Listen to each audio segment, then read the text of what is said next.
Doy gracias a Dios por permitirme en esta hora ser participante de este servicio en particular.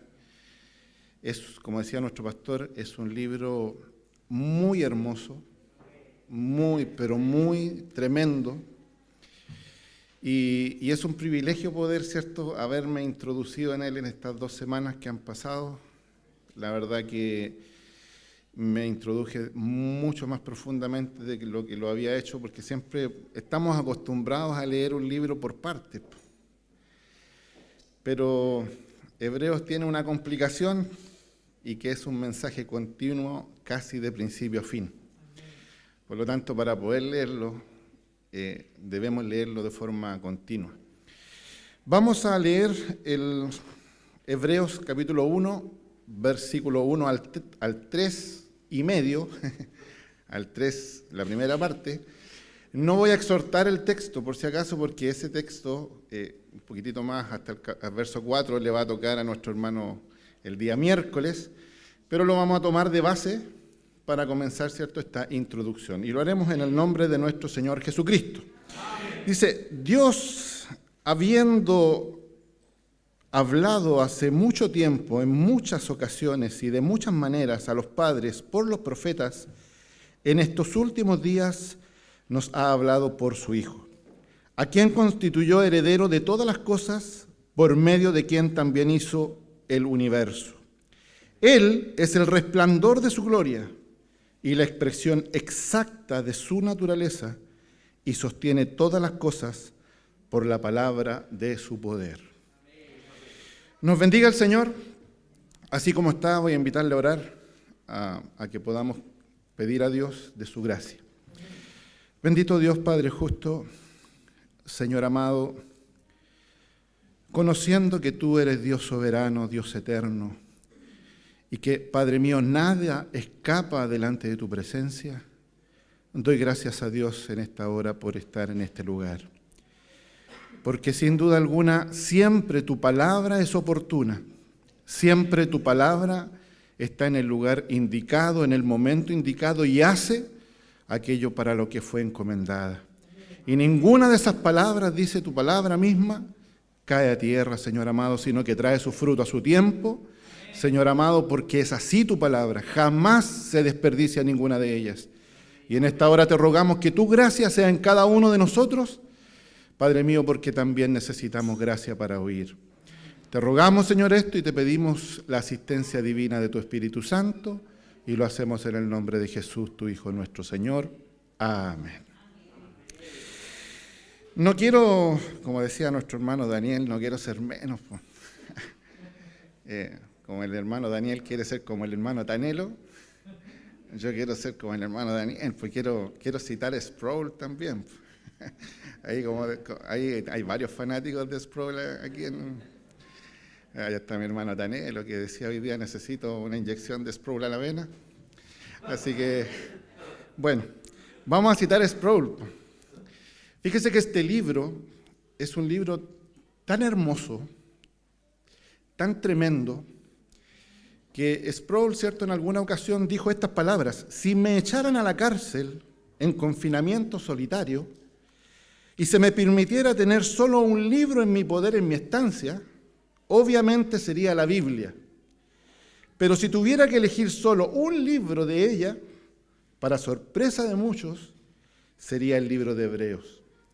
Y él hacía referencia a esto porque muchos pensaban que iba a elegir Romanos. Pero él decía, mire, por 2 motivos yo elijo el libro de Hebreos.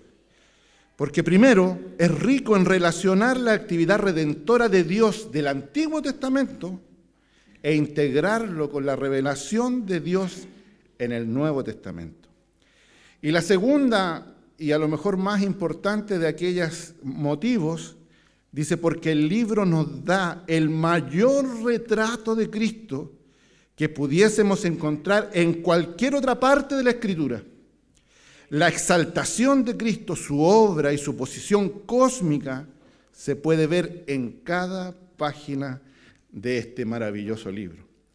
Así que nos dé gracias al Señor, porque fíjese que, como decía nuestro pastor, es un gran desafío para nosotros los predicadores. Este libro estuvo un poco en crisis con el tema del canon. Este libro tuvo algunas discusiones acerca si era introducido en la Biblia o no era introducido en la Biblia. Y eso, fíjese que nosotros hemos aprendido a través de los discipulados que hay una hojita, un listado que se llama el canon muratorio. Y ese canon muratorio que fue descubierto en el año 1700 y que fue publicado en el 1740, era un documento que venía del siglo VII, vamos para atrás, ¿cierto? Pero que estaba fechado con fecha 170 después de Cristo. Y en ese canon muratorio habían 3 libros que están en nuestra Biblia, pero que no estaban en el canon muratorio, y uno de ellos era el libro de Hebreos. ¿Por qué razón? Porque primero, para que hubiese sido ingresado en el canon, debía saberse quién era el que lo escribía. Y por lo general debía ser un apóstol o alguien que hubiese estado muy cerca de un apóstol. Pero el libro de Hebreos carece de esta información de quién escribe el libro. Adicional a eso, no tenía un destinatario conocido, porque a pesar de que nosotros le decimos hebreos, como hebreos propiamente tal, no se le puso ese nombre hasta finales del siglo II.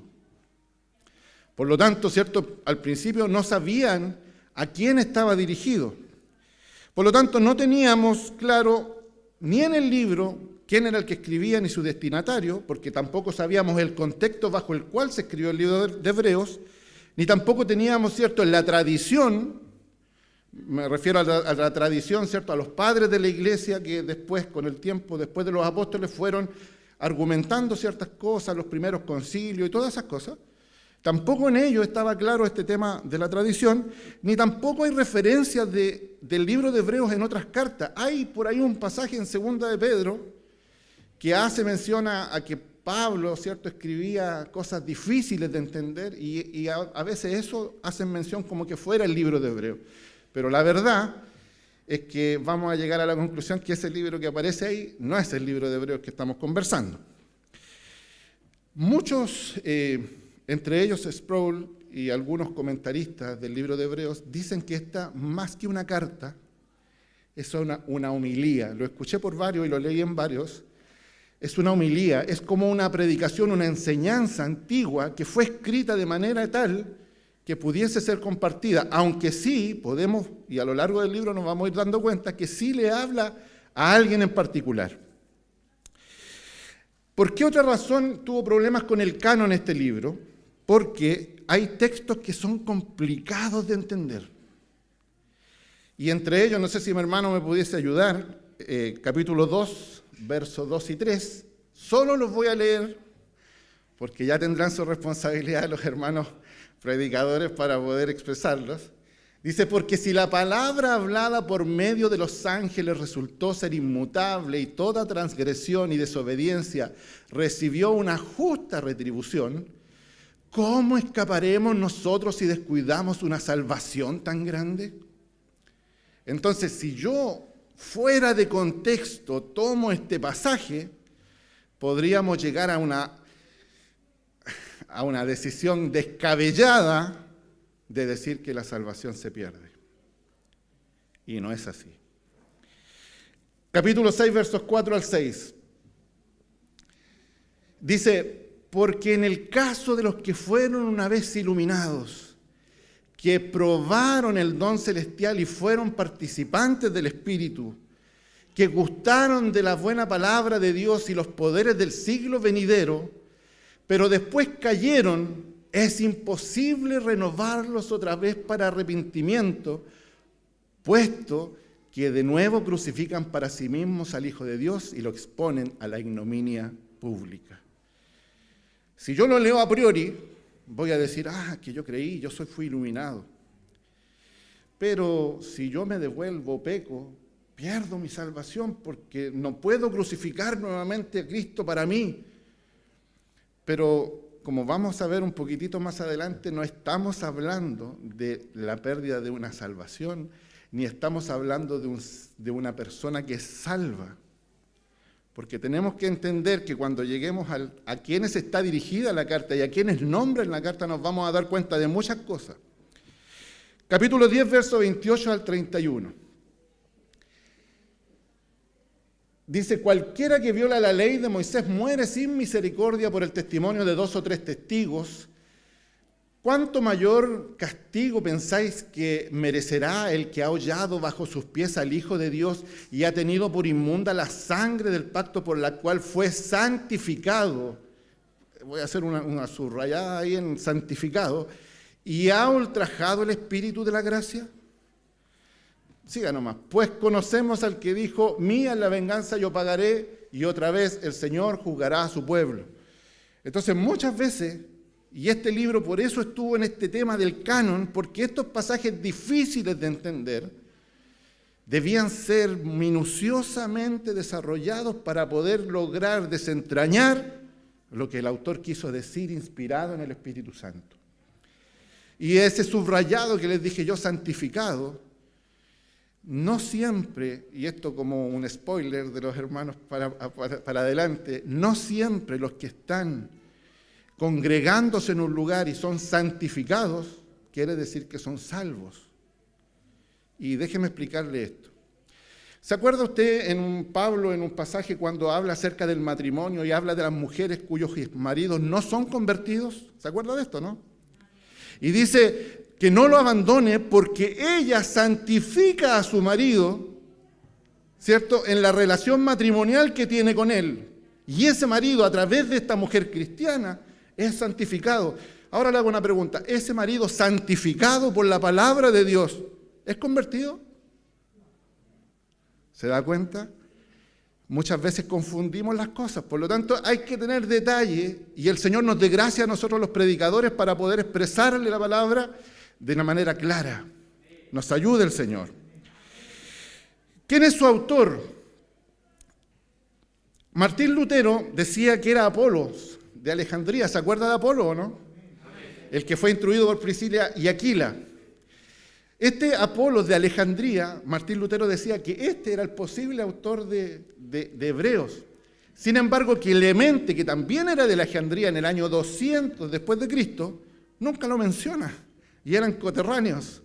Sin embargo, Clemente de Alejandría pone a Pablo como autor de la carta, y este detalle hace que la carta finalmente sea canonizada porque se creía que era del Pablo, ¿ya? Pero déjeme decirle, y a los que son ciertos partidarios de que sea Pablo, no es Pablo. ¿Por qué razón? Primero, hay varias razones. La epístola dista mucho en cuanto a las epístolas paulinas, en cuanto al griego que se ocupa. Pablo, ¿cierto?, ocupa un griego, pero el griego que se ocupa en Hebreos es el griego más rico de todo el Nuevo Testamento. La cantidad de léxico, la cantidad de gramática que tiene ese griego es tan rica, y Pablo no la ocupa en ninguna de sus cartas. Segundo, el estilo literario de Pablo era muy distinto a cómo escribe el autor de Hebreos. Las doctrinas del libro, ¿cierto?, son distintas a lo que Pablo escribió en muchas de sus epístolas, porque aquí se desarrolla en forma muy detallada y particular, por ejemplo, el sacerdocio de Cristo, que en otro lugar no se detalla. Y también se trata muy detalladamente lo que significa el antiguo pacto y el nuevo pacto, que en otros lugares tampoco lo vemos. Por lo tanto, podríamos decir que Pablo no es porque no está haciendo referencia a esto, pero a lo mejor no son muy de peso esta evidencia. Pero Pablo siempre nombra a Cristo como Cristo Jesús. En sus epístolas usted lo puede buscar y en la gran mayoría de las veces habla de Cristo cuando dice Cristo Jesús. Pero esa expresión en hebreo jamás la encuentra. En hebreo va a encontrar a Jesús, a Cristo y a Jesucristo, pero jamás Cristo Jesús, como lo llama Pablo muy comúnmente. Pero la evidencia más de peso está en el mismo libro, porque dice en el capítulo 2, verso 3, dice así: ¿cómo escaparemos nosotros si descuidamos una salvación tan grande, la cual después que fue anunciada primeramente por medio del Señor, nos fue comunicada por los que oyeron? Esos por los que oyeron se está refiriendo a los apóstoles. Es decir, que el autor de la carta a los hebreos no recibió directamente el Evangelio de Cristo. Pero el mismo Pablo en Gálatas dice que él recibió el Evangelio de parte de Cristo, directamente. Y lo vemos a través de las muchas veces que en la Biblia se declara la conversión de Pablo. ¿Quién es el que le entrega el Evangelio a Pablo? Cristo. ¿Pablo era apóstol? Sí era apóstol. Pero el autor de Hebreos no era apóstol, ¿cierto? Porque él recibió en la segunda generación la palabra de Dios, por lo tanto no puede haber sido Pablo.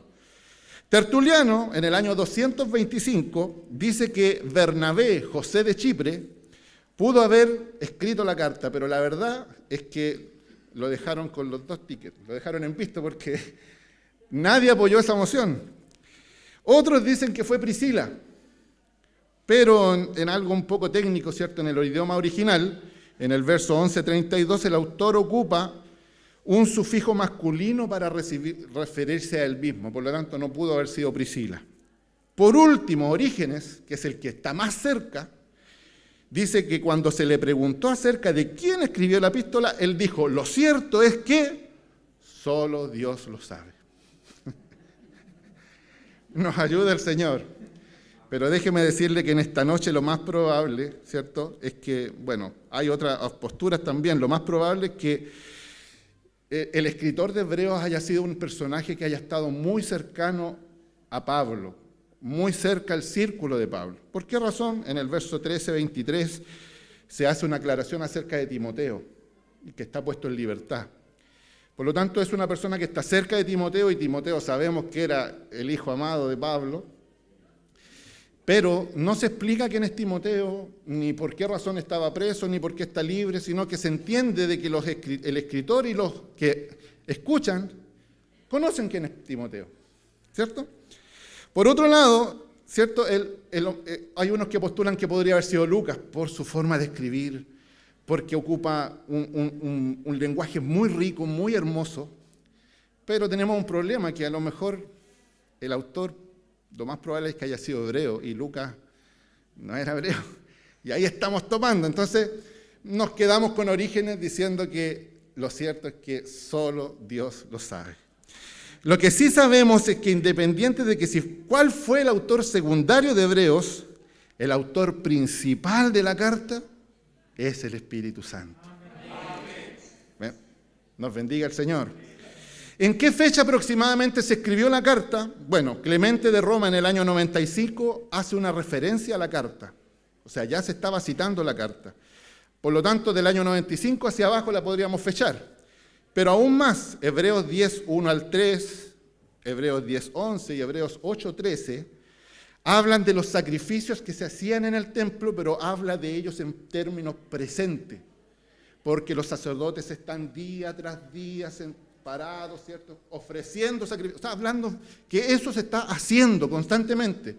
Y sabemos que el templo, ¿cierto?, de Herodes fue destruido en el año 70. Por lo tanto, no podría haber hablado en presente si el templo hubiese estado destruido. Por lo tanto, bajamos más la fecha desde el año 70 hacia abajo. Hebreos 5:12 nos dice que debiendo ser ya maestros, aún tienen necesidad de leche, lo que denota que ha pasado mucho tiempo desde que ellos se convirtieron.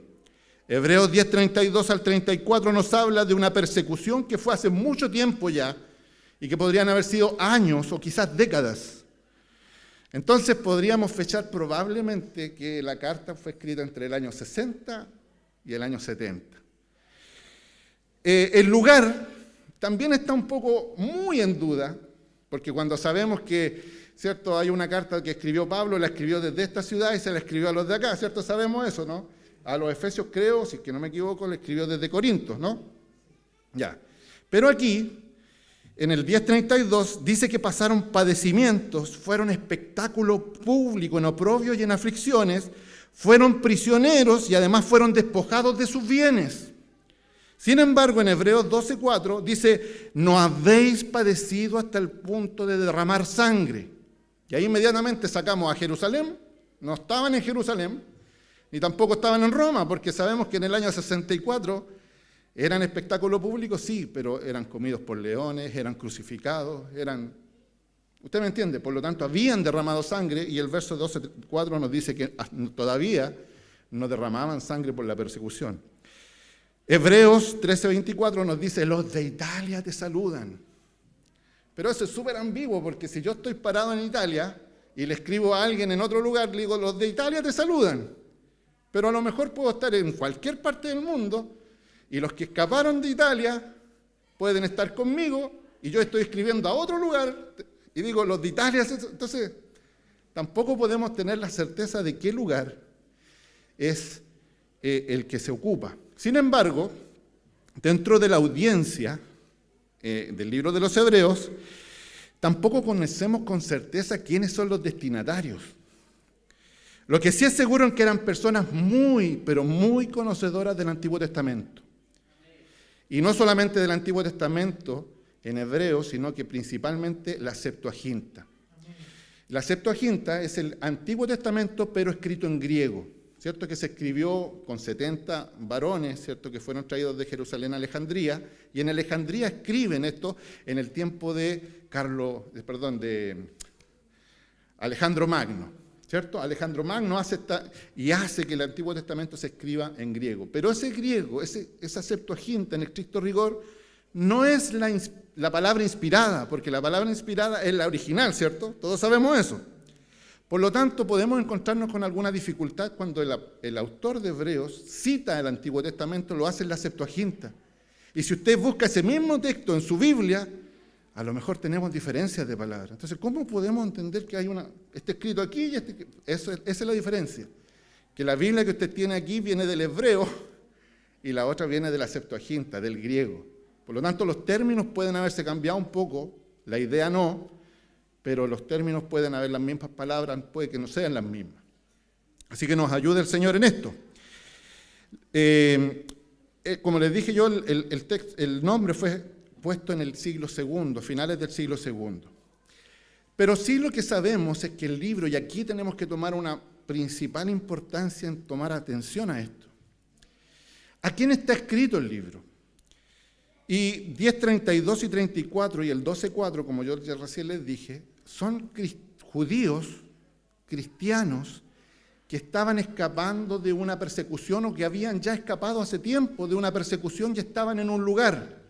Son judíos cristianos, pero adicional a eso, en el libro también se le habla a judíos convencidos de forma intelectual, pero no convertidos de forma espiritual.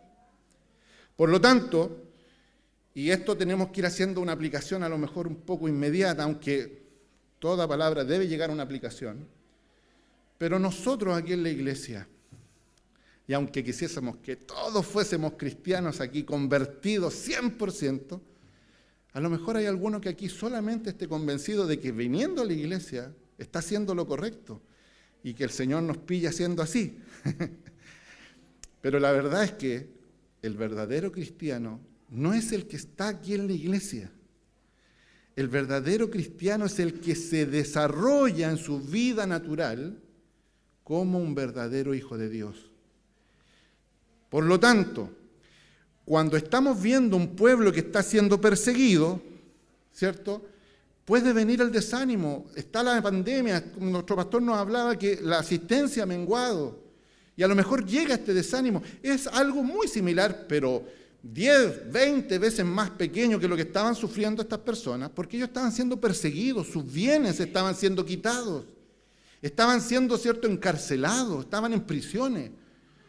Y no han sufrido todavía hasta padecer hasta la sangre. Pero imagínense lo que significa ser perseguido de esa manera. Además de eso, el autor de Hebreos menciona muy claramente algunos pasajes, como los que leímos, ¿cierto?, un poco controversiales, refiriéndose a hombres que son judaizantes. ¿Qué quiere decir eso? Que están acostumbrados a los sacrificios del Antiguo Testamento y todo el sistema de sacrificios que se hacía en el templo. ¿Para qué? Para que día tras día sus pecados fueran perdonados y pudiesen alcanzar, ¿cierto?, el estatus de poder ser hijos de Dios y no perder su salvación. Porque sabemos, ¿cierto?, que el que caía, Dios era justo como lo leímos, ¿cierto? Y ellos podían ser, ¿cierto?, muertos o podían Dios castigarlo, pero tenemos que hacer una separación muy clara entre lo que es el Antiguo Testamento y el Nuevo Testamento. Y este libro nos entrega eso muy, pero muy claro. Eran judíos en situación de apostasía, ¿cierto? El libro nos habla de un grupo, de una iglesia en situación de apostasía. Sproul le llama los lapsis. Eso. Le llama los lapsis. Y los lapsis son personas que tuvieron un lapso en el cual se apartaron de la fe en Dios y trataron de volver a los antiguos ritos de la ley. Nos bendiga el Señor. Así le llama Sproul. Pero sí era una situación de apostasía donde muchos estaban volviendo atrás, no solamente por la persecución de los romanos o de las otras personas, sino que también de los judíos. Porque los judíos no podían entender en su cabeza de que este Cristo era el Dios el cual había sido profetizado antes. Todavía ellos estaban esperando a uno que lo iba a librar de los romanos, a uno que le iba a dar su nación, a uno donde ellos podían ser libres. Pero Cristo vino en una situación muy distinta a lo que ellos pensaban y estaban, entre comillas, tratando de convencer a estos que sí habían aceptado al Señor. Por lo tanto, tenemos tres tipos de personas. Te lo dijimos, judíos cristianos verdaderos, judíos convencidos intelectualmente, pero que no estaban convertidos, y tenemos judaizantes. Y si usted lee el último verso que leímos, que era el 10:32, si es que no me recuerdo, ahí está hablando específicamente de judaizantes, no de nosotros, los cristianos. La carta sí está escrita para una iglesia local. La familiaridad del autor con las personas que están recibiendo el mensaje es muy clara. De hecho, en el 6:10 dice, porque Dios no es injusto para olvidarse de vuestra obra y del amor que habéis mostrado hacia su nombre, habiendo servido y servido aún a los santos. Está hablando de una relación que conoce. No es como cuando Pablo escribe a los Gálatas, donde hay muchas iglesias en Galacia que él no conocía, pero le está escribiendo a los Gálatas. Pero aquí no, el autor conoce, sabe lo que tú has hecho por los santos y que aún lo hace. No sé si usted me va siguiendo, ¿cierto? Nombra a Timoteo, sin explicar quién es ni por qué está preso, por lo que ellos lo conocían. En el 2:3 recibieron el evangelio de los apóstoles y no de Jesús en persona. Era una iglesia local en otro lugar. En el 13, 19 y el 23, él pide que pronto pueda ser restituido a ustedes. Y eso es como que yo estuviera en Santiago y les mando un mensaje, ojalá, espero poder ser restituido pronto a ustedes y estar con ustedes. Es porque les conozco, ¿cierto? Entonces, el autor de Hebreos conoce a la congregación. Y no solamente eso, sino que más encima él pide que Timoteo, ¿cierto?, cuando venga podamos a lo mejor ir a visitarles. Entonces, hay una situación de cercanía.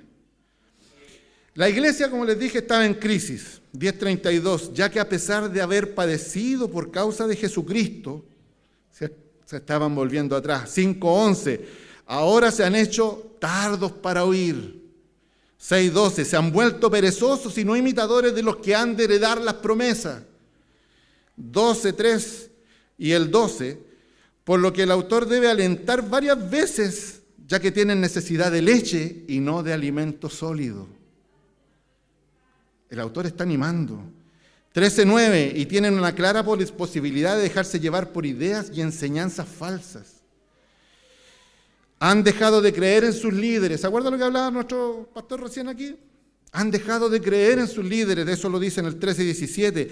Han dejado de congregarse. 10:25. En el capítulo 2:1 y en el 3:12 son síntomas. ¿Qué son síntomas esos de apostasía?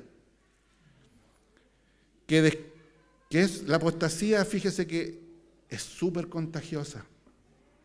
¿Para qué vaya a ir el domingo? Oye, sí, pero ¿para qué vamos a ir? No, pero vamos para otro lado. Y se empieza a pegar. No, si yo lo veo por internet, yo también lo veo por internet. Voy a aprovechar de colgarme, mi pastor. Y habían dejado de congregarse. Nos bendiga el Señor. Incluso los más robustos podían llegar a caer en esto, los más saludables de la iglesia. El desarrollo de la apostasía de los hebreos en el libro de Hebreos parte así, en 10:37 dice que hay una pérdida de esperanza en el retorno del Señor Jesucristo. Todos habían escuchado que el Señor Jesucristo se había ido, pero que iba a volver. Y han pasado los años, quizá el Señor se fue en el año 30 y algo, y estamos entre el 60 y el 70, han pasado 30 años, hemos escuchado toda la vida de que Cristo viene, Cristo viene, Cristo viene, y empiezan a decaer en su ánimo. En esto también estaban pensando en los líderes religiosos. Pucha, si Dios le dio a Israel estas cosas, ¿por qué estamos escuchando a gente que no es de Israel? Y pasa a lo mejor lo que podría haber pasado en otra ocasión, que vienen personas foráneas y nos entregan un evangelio distinto.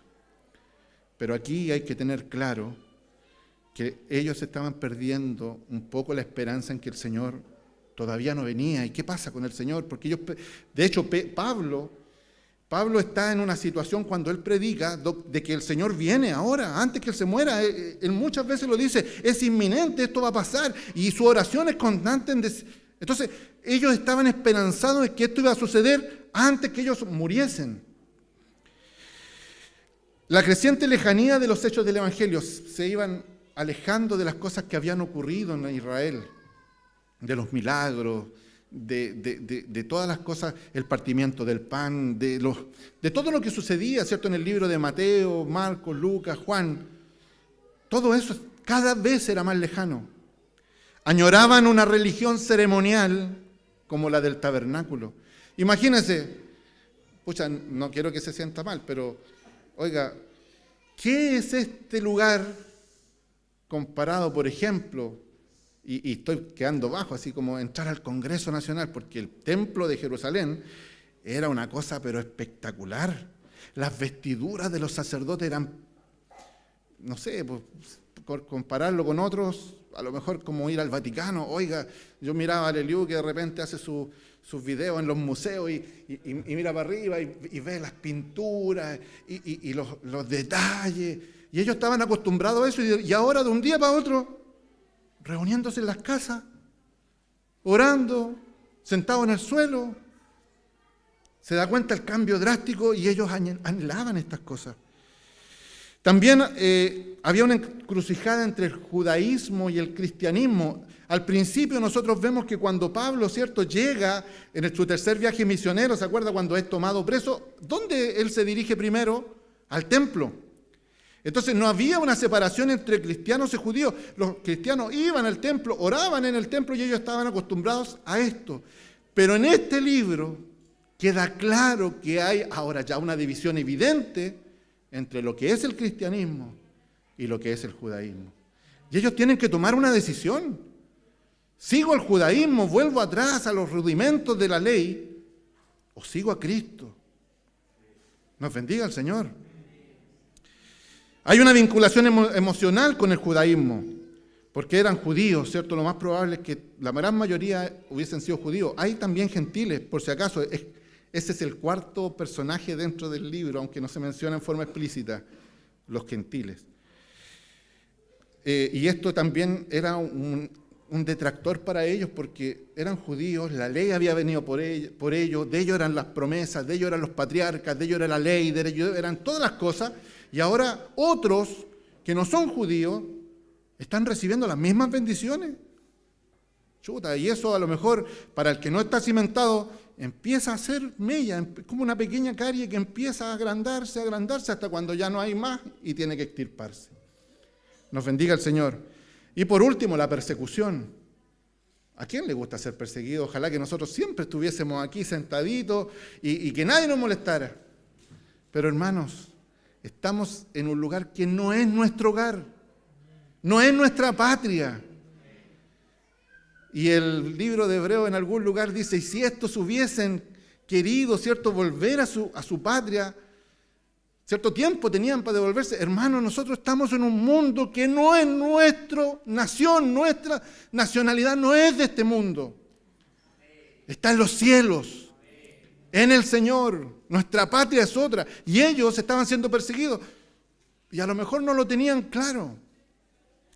¿Cuáles son los propósitos de este libro. Y aquí hay propósitos variados. Primero, para los judíos cristianos, el autor les está escribiendo para tomar fuerza. Tomen fuerza, confianza en Jesucristo, confirmen su fe, advertirles de las implicancias de la apostasía. Y aquí vienen todos estos textos medios complicados, en donde le está diciendo, mira, si en realidad tú vuelves para allá es porque nunca fuiste. Si es así de simple, no es que hayas sido y después caíste, no, es que siempre estuviste allá. Nos bendiga el Señor. Amén. Les exhorta a la madurez, les muestra la relación del Antiguo Testamento, de lo que eran sus cimientos y cómo se cumplen ahora en Cristo en el Nuevo Testamento. Por lo tanto, hay una forma de decirle a estos judíos cristianos que hay esperanza, fortalézcanse, vamos adelante, no desmayemos, nos bendiga el Señor. Para los judíos intelectuales y conocedores de las cosas que son de Dios, pero que no estaban convertidos en su exterior, les muestra la importancia de creer con todo su ser en el Cristo, y no solo con su mente, sino convertirse a Él. Nos bendiga el Señor. Y para los judaizantes, les compara los pactos, les compara toda la ley sacrificial hacia atrás y cómo se cumple en Jesucristo, para que ellos puedan visualizar de que lo que están haciendo, si bien es cierto hasta un minuto fue bueno, pero llega otro minuto ahí en el capítulo 8 donde dice que estas cosas están destinadas a desaparecer. Mostrar que las obras muertas ya no tienen méritos. Les muestra la superioridad del Evangelio de Jesucristo.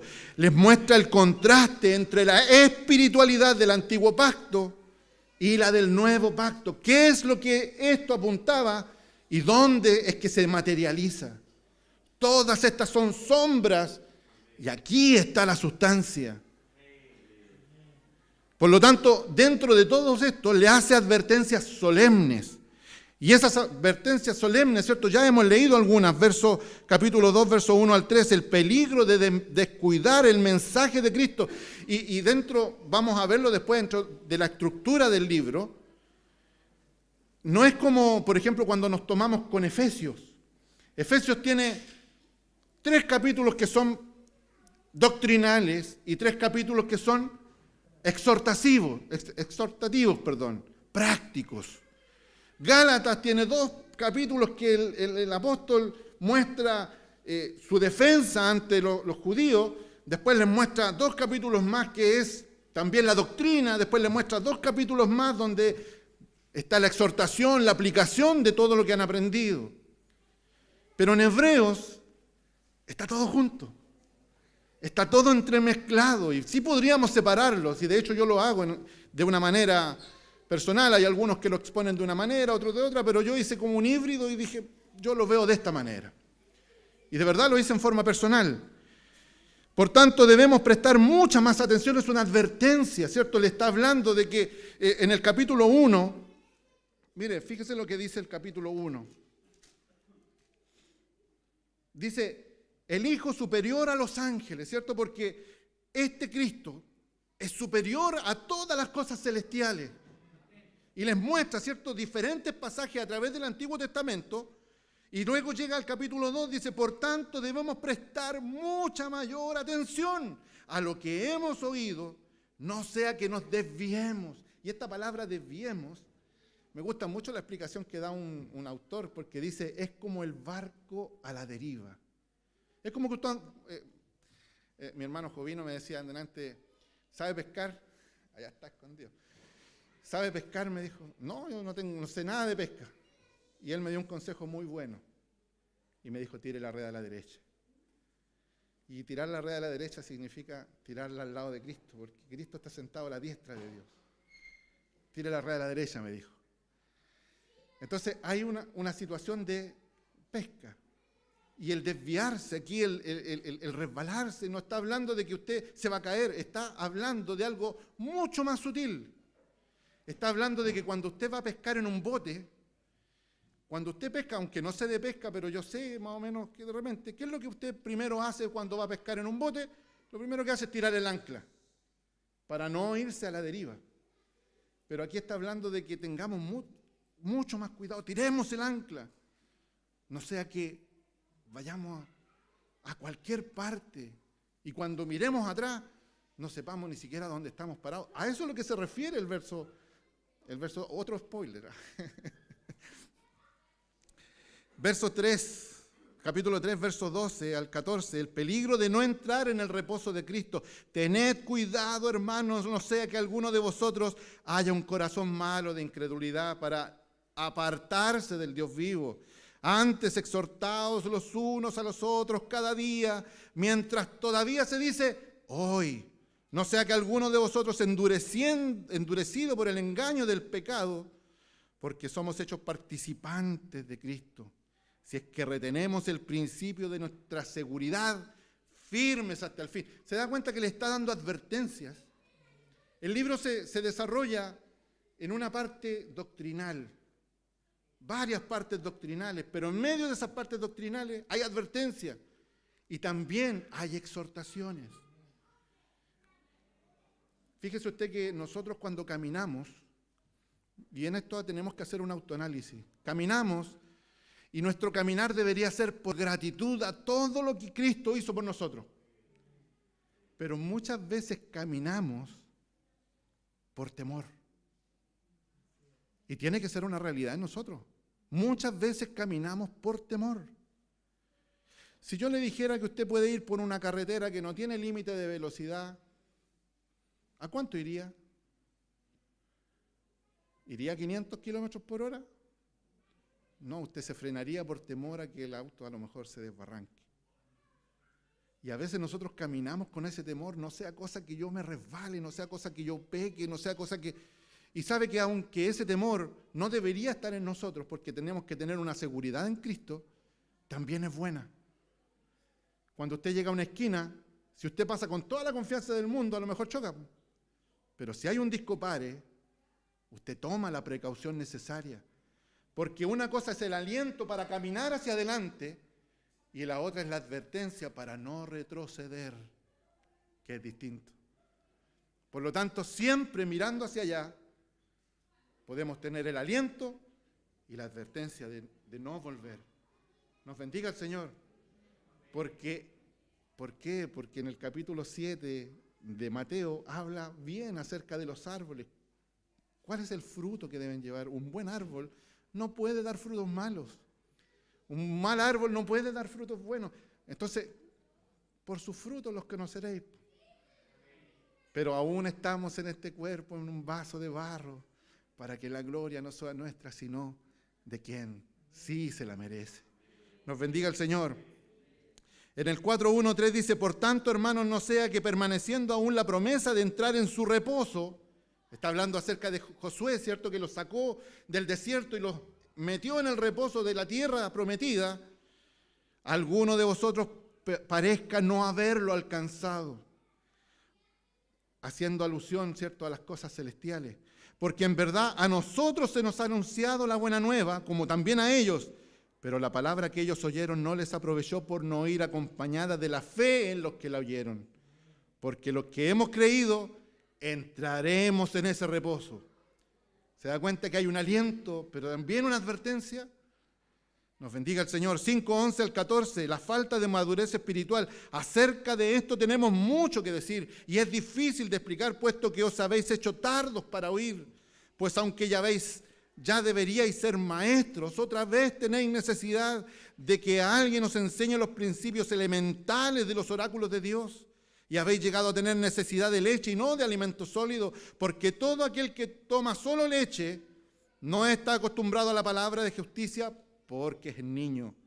Pero el alimento sólido es para los adultos, los cuales por la práctica tienen los sentidos ejercitados para discernir el bien y el mal. Hay advertencias maravillosas en este libro.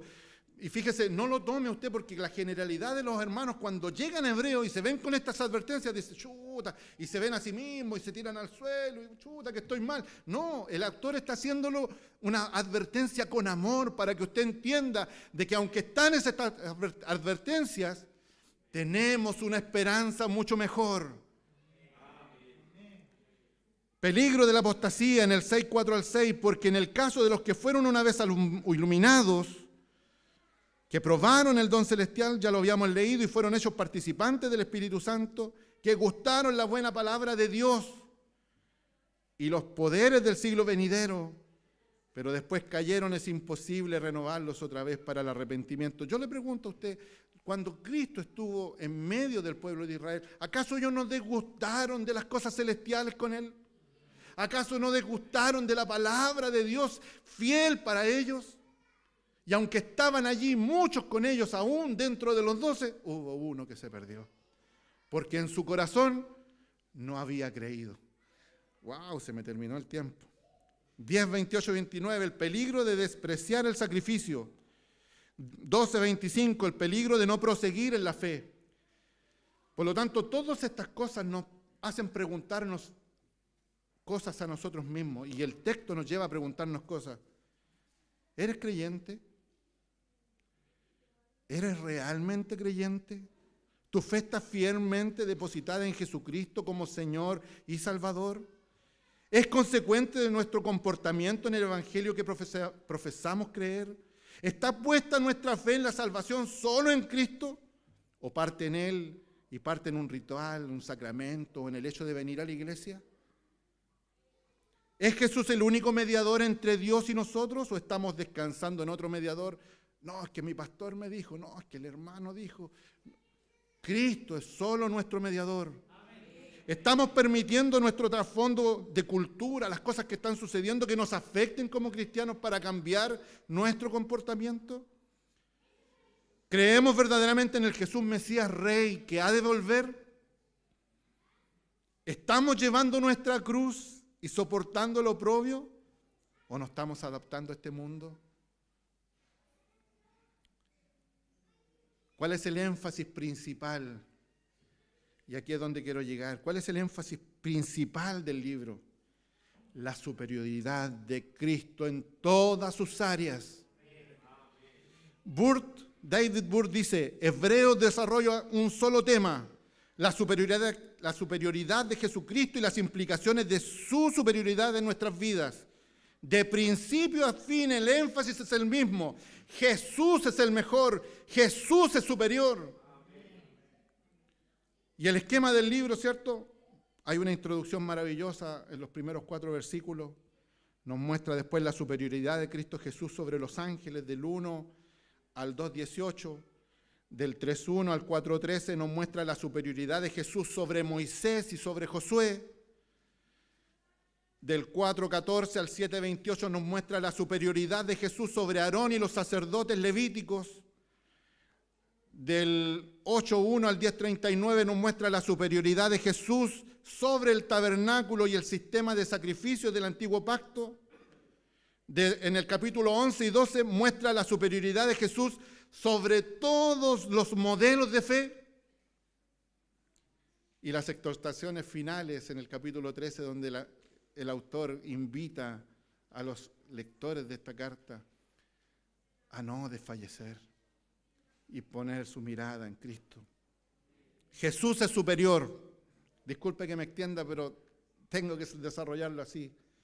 Jesús es superior a la revelación del antiguo pacto y superior a los ángeles, cuando dice que en otro tiempo nos habló por los profetas, pero ahora nos ha hablado por su Hijo. Es mayor que la revelación del Antiguo Testamento, porque ahora está cumplida en Él. Mayor que los ángeles, ¿cierto? Siendo mucho mejor que los ángeles, el verso 4, por cuanto ha heredado un nombre más excelente que ellos. Capítulo 3,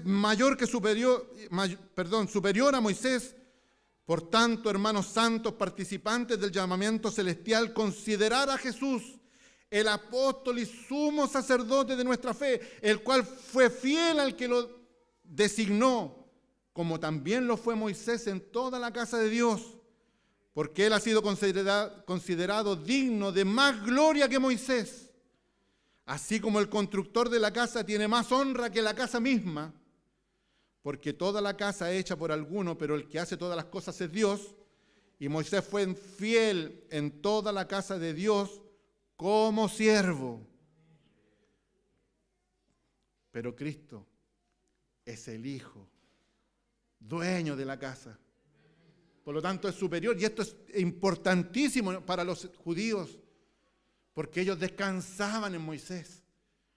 Pero Hebreo le está diciendo, mira, este Moisés, pero ha venido la sustancia, Cristo mismo. Y este es superior a Moisés. Es superior al servicio sacerdocio levítico, porque él venía de un sacerdocio que no tiene ni principio ni fin.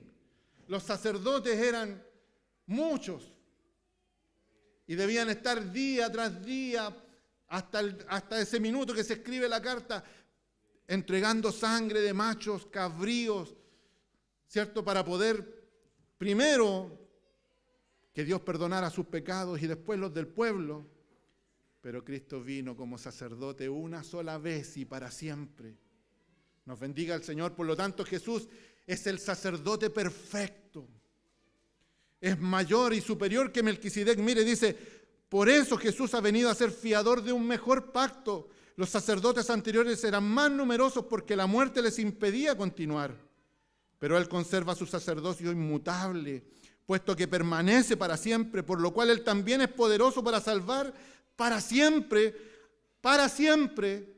no por si acaso, para siempre a los que por medio de Él se acercan a Dios, puesto que vive perpetuamente para interceder por ellos, porque convenía que tuviésemos tal sumo sacerdote santo, inocente, inmaculado, apartado de los pecadores y exaltado más allá de los cielos, que no necesita como aquellos sumos sacerdotes ofrecer sacrificios diariamente,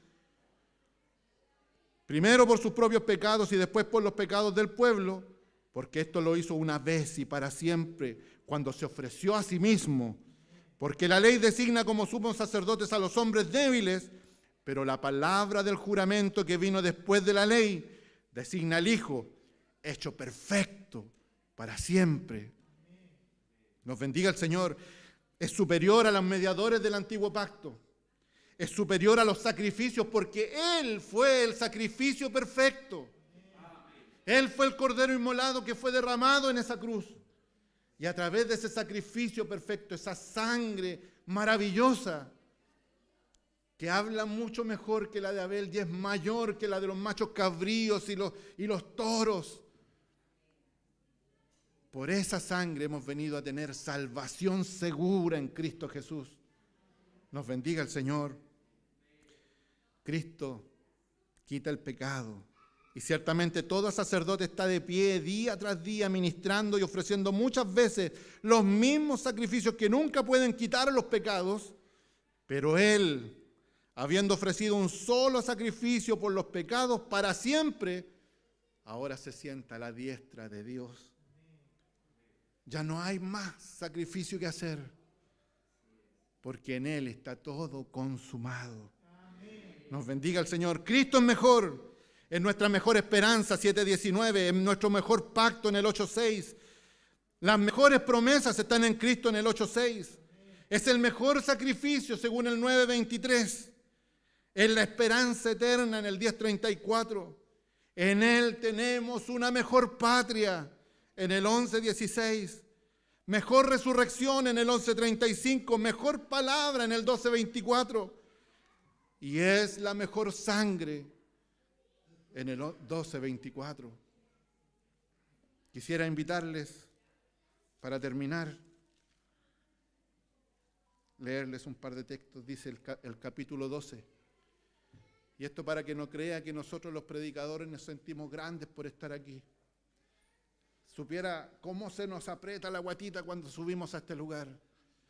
Porque estamos delante de Dios y estamos de parte de Dios para llevarles a ustedes lo que el Señor nos ha dado. Y es necesario que usted deje de tomar ya leche y vaya a la palabra solo para que cuando venga alguien y se pare aquí, usted tenga la responsabilidad y la capacidad de a través de la palabra saber si el que se para aquí es un hombre de Dios o no es un hombre de Dios. Porque en esto se conocen, y usted lo puede leer ahí en el capítulo 7 de Mateo, cómo diferenciar a un falso profeta de un verdadero profeta. Por sus frutos los conoceréis, por la palabra que ellos predican. Usted tiene la responsabilidad, hermano, Y yo lo invito en esta hora, durante los meses que vamos a estar viendo Hebreos, yo le invito, léalo, si tiene que leerlo 10 veces, léalo 10 veces. En estas 2 semanas lo leí como 3 veces cada capítulo. Y aún así hay cosas tan maravillosas y otras que todavía me falta comprender. Y apelo a la gracia de Dios en mis hermanos predicadores que les pueda revelar para que yo también sea alimentado.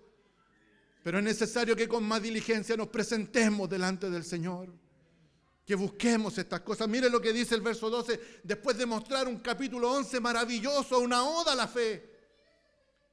Porque ¿qué más diría? Dice en un minuto, después de nombrar a tantos precursores de la fe, me faltaría tiempo para hablar de Jefté, de Sansón, de Gedeón. Todos echaron atrás a ejércitos impetuosos, murieron a filo de espada. Pero estamos hablando de hombres que por la fe hicieron todas estas cosas. Pero mire lo que dice el verso 12. Por tanto, puesto que tenemos en derredor nuestro tan grande nube de testigos, despojémonos también de todo peso y del pecado que tan fácilmente nos envuelve y corramos con paciencia la carrera que tenemos por delante.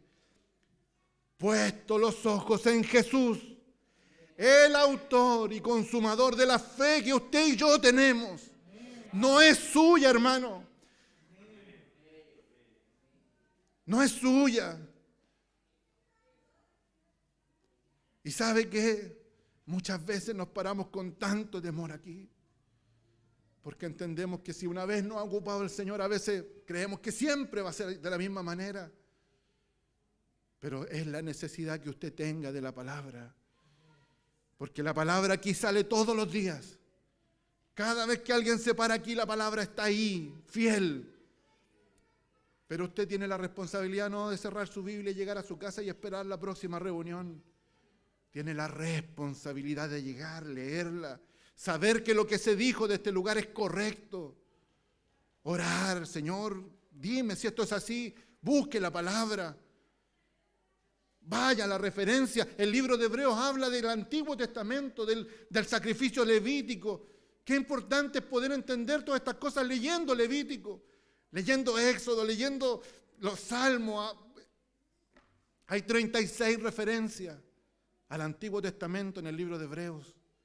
Y además de eso, describe el sistema sacerdotal de Levítico completo. Puesto los ojos en Jesús, el autor y consumador de la fe, quien por el gozo puesto delante de él soportó la cruz, despreciando la vergüenza y se ha sentado a la diestra del trono de Dios. Consideren pues a aquel que soportó tal hostilidad de los pecadores contra él mismo, para que no se cansen ni se desanimen en su corazón, porque todavía en su lucha contra el pecado, ustedes no han resistido hasta el punto de derramar sangre. Y para terminar, ahora sí, vaya al 12:18. Léalo conmigo. ¿Tiene su Biblia? Busque el 12:18. Dice así: porque ustedes no se han acercado a un monte que se puede tocar, ni a fuego ardiente, ni a tinieblas, ni a oscuridad, ni a torbellino, ni a sonidos de trompeta, ni a ruido de palabras tal que los que oyeron rogaron que no se les hablara más, porque ellos no podían soportar el mandato. Si a una bestia toca el monte, será pedrada. Tan terrible era el espectáculo que Moisés dijo: estoy aterrado y temblando. Pero ustedes, en cambio, se han acercado al monte de Sión, a la ciudad celestial del Dios vivo, a la Jerusalén celestial, a miriadas de ángeles, a la asamblea general de la iglesia de los primogénitos que están inscritos en los cielos, y a Dios, el juez de todos, y a los espíritus de los justos hechos perfectos, y a Jesús, el mediador de un nuevo pacto, y a la sangre rociada que habla mejor que la sangre de Abel. Hermanos, acerquémonos a través de esta epístola, a través de este libro, como quiera llamarle, Acerquémonos confiadamente al trono de su gracia. Vengamos delante de Él con alabanza, con regocijo, porque nuestros pecados fueron borrados de una vez y para siempre por el mejor sacerdote, por el mejor sacrificio, por la mejor sangre. No hay nadie superior a Jesús. No hay ni una cosa creada que pueda ser mayor que Él. Acérquese a este monte, ya no un monte que se puede palpar, porque Dios todas las cosas que usted ve las deshará, pero las que permanecen inconmovibles son las que están en los cielos. Para el Señor que vive, nos dé gracia en esta tarde, nos dé gracia a través de estos libros a mis hermanos predicadores, y a usted nos dé gracia para poder oír este maravilloso libro. Al Señor que vive, a Él sea la honra, la gloria, la alabanza para siempre. Póngase usted de pie. Bendito Padre, bendito Señor. Cuántas gracias damos, Señor amado. Padre mío, como decía allí Pablo frente a Festo y frente a Herodes, cuando Herodes le decía, aunque irónicamente, casi me persuades, Pablo. Y Pablo respondía, que más diera por convencerte, Herodes, y no solo a ti, sino a todos los que están a mi alrededor, y fuesen hechos igual que yo, excepto estas cadenas. ¿Cuántas veces nos paramos en este lugar para tratar de transmitir en parte, Señor amado, lo que por misericordia hemos recibido? Quisiéramos, Señor amado, convencer a todos los que nos escuchan. Sin embargo, esa tarea no es nuestra, es de tu Espíritu Santo. Pero nosotros debemos, Señor, hablar la palabra fiel, verdadera, que estamos seguros en ti, Señor amado, y que no hay ningún sacrificio que pueda reemplazar lo que tú hiciste. Un 1% de lo que yo ponga en este evangelio, Señor amado, contaminará todo lo que es. Sin embargo, tú todo lo hiciste perfecto. En ti, Señor, hiciste todas las cosas y te plació que en la consumación de los tiempos todas las cosas fueran reunidas en Cristo. Ayúdanos a exaltarte, Señor amado. Ayúdanos, Padre mío, a poner tu nombre en alto. Y que cada día, Señor, tú seas, Señor, creciendo en nuestra vida. Y nosotros, como dijo Juan, vayamos menguando, Señor amado. Porque no hay mayor gozo puesto en nosotros que el proclamar tu nombre, Señor bendito. Te damos gracias, te rogamos en esta tarde que esta palabra, que este libro, Señor amado, sea de bendición, Señor, para nuestras vidas, para nuestros hermanos, Señor amado, y aún para los que escuchan a través de las redes. Pero que sepamos, Señor amado, que toda la obra es tuya, desde principio a fin. Toda lleva tu firma, toda lleva tus características, toda lleva, Señor, tu aroma. Y nosotros solo somos beneficiarios de la misericordia, Señor, que tú has querido derramar. Bendícenos por tu palabra, bendícenos por tu gracia y llena siempre este lugar, este altar de la presencia de tu Espíritu Santo. Te lo rogamos y te lo pedimos, Señor, humildemente, en el nombre de Jesús, tu Hijo, nuestro bendito Señor. Amén.